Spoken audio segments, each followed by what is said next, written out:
retour sur le plateau de l'info. Cette année, l'Institut français du Liban lance les rendez-vous médias de l'Institut en partenariat avec le centre Skies. Une initiative qui va donner lieu à plusieurs conférences organisées tout au long de 2012. La première conférence aura lieu demain et s'intitule « Comment rendre l'actualité internationale accessible au grand public ». Elle sera animée par l'invité d'honneur de l'Institut, Aïda Touiri, que j'ai l'honneur d'accueillir sur ce plateau.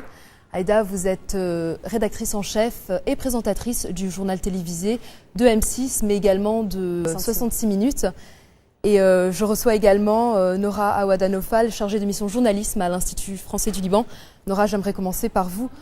Comment est née cette initiative et quels sont les objectifs pour cette année, les grands thèmes que vous allez aborder ?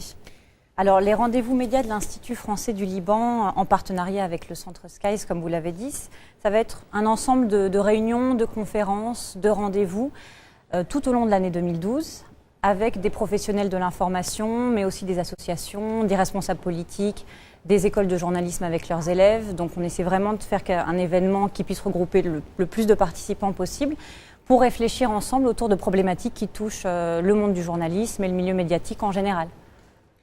Et donc justement, le thème de cette première conférence demain est comment rendre l'actualité internationale accessible au grand public. Aïda, j'aimerais vous poser cette question à vous. Donc pour rendre l'information accessible à un maximum de personnes, il faut que l'information soit simplifiée. Il faut donc faire en sorte qu'elle touche un maximum de gens. Parce que vous savez qu'en journalisme, il y a en tout cas une loi qu'on appelle la loi de la proximité et qui fait que les gens sont davantage intéressés par ce qui se passe à côté de chez eux ou par quelque chose qui les concerne. Donc c'est vrai que quand on veut traiter de l'information internationale, on essaie toujours de la traiter de manière à ce qu'on puisse se reconnaître dans une information qui se passe en Ouzbékistan ou en Amérique du Sud. Donc c'est vrai que c'est pas toujours facile, c'est un challenge, mais si vous venez demain, on essaiera d'en débattre.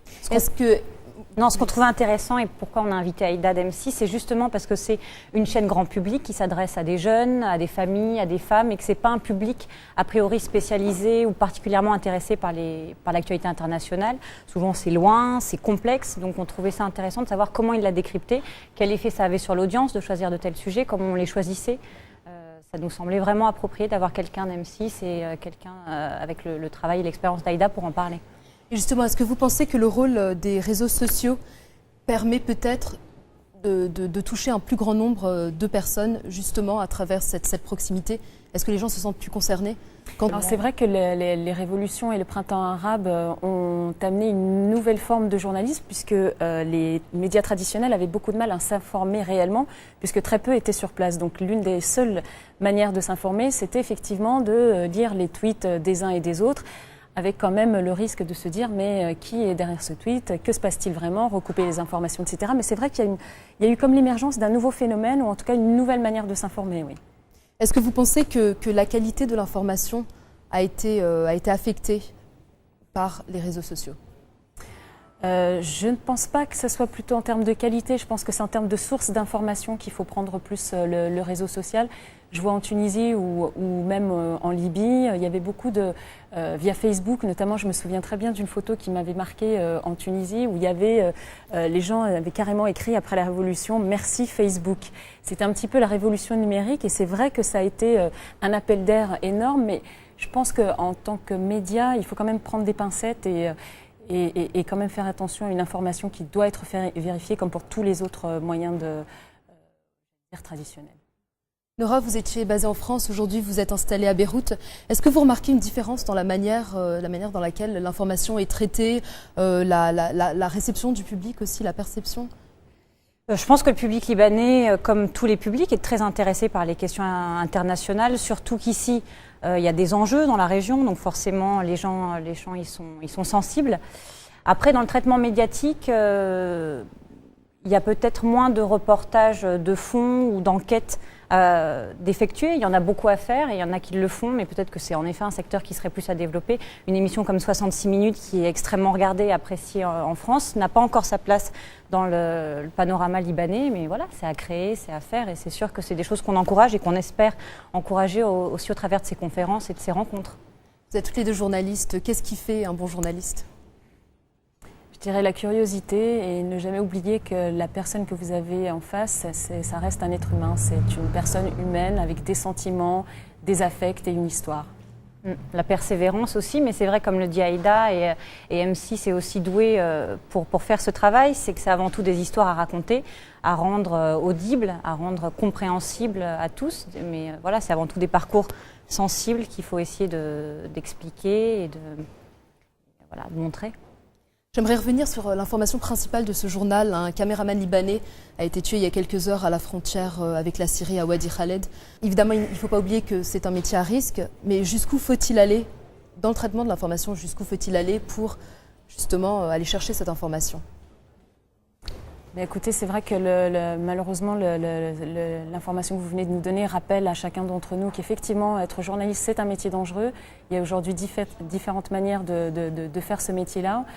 Il y a toujours des précautions qui s'imposent, mais il n'y a pas de risque zéro dans ce métier-là. L'actualité est de plus en plus couverte et rapportée plus rapidement justement à travers les médias sociaux, à travers l'avancée de la technologie, etc. Est-ce que le flot de l'information qu'on reçoit, est-ce qu'on n'est pas un peu bombardé? Est-ce que ça ne désensibilise pas un peu l'information? C'est marrant que vous nous parliez de ça parce qu'on l'évoquait un petit peu tout à l'heure. Moi, j'ai un petit peu l'impression effectivement qu'à force de recevoir beaucoup d'informations, parce qu'il faut savoir que quand on présente un journal comme vous le faites, on reçoit beaucoup d'informations, on voit beaucoup d'images, mais on en diffuse peu. Et parmi ces images qu'on ne diffuse pas, il y a des images qui vous marquent. Et c'est vrai qu'avec le temps, alors je ne sais pas si c'est le fait aussi d'être une mère de famille, il y a des histoires qui me touchent plus que d'autres.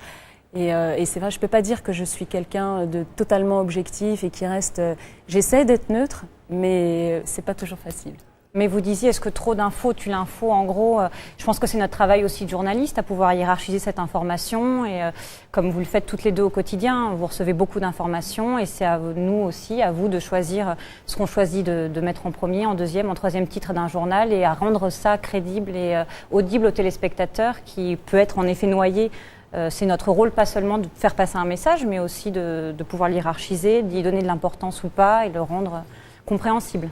C'est pas seulement choisir. Enfin, je pense que si on prend par exemple le cas de la Syrie, où tous les jours il y a des morts, il y a des tués, il y a des blessés dans différentes villes. Finalement, ce sont que les chiffres et les noms des villes qui changent de jour en jour. Est-ce qu'au final, le public ne devient pas immunisé justement à ce genre d'informations?